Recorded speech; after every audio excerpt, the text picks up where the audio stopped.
வாங்க தம்பி உட்காருங்க. No no no. இன்னைக்கு இவன் தான் பேக்கரியை பாத்துக்க போறான்.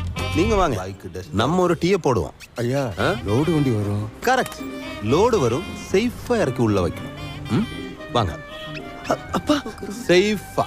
ஓகே தம்பி 2 கோக் கொஞ்சம் சீக்கிரம். படிக்கிற காலத்துலயும் ஒழுங்கா படிச்சுருந்தா அதெல்லாம் தேவையா? மூடிட்டு குடிங்க.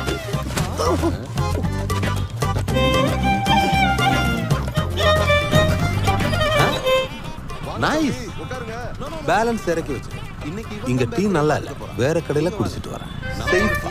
ஓகே அப்பா, அந்த ஆளு என்ன அடிச்சு தொலைஞ்சா கூட பரவாயில்லடா, அடிச்சிருவானோன்ற பயத்திலே என்ன புட்டு ரொம்ப வேலை வாங்குறான் மச்சான். இவ்வளவு மரியாதைலாம் நான் அவனுக்கு கொடுத்ததே இல்லை தெரியுமா? வெறுப்பாகுது எனக்கு. கொஞ்சம் சீக்கிரம். இல்லப்பா அப்படிதான் இருக்காங்க. படிச்சுருந்தா அதெல்லாம் தேவையா? விடு, உன்னோட அடிச்சு வாய் எல்லாம் குழப்பிடலாம். டேய்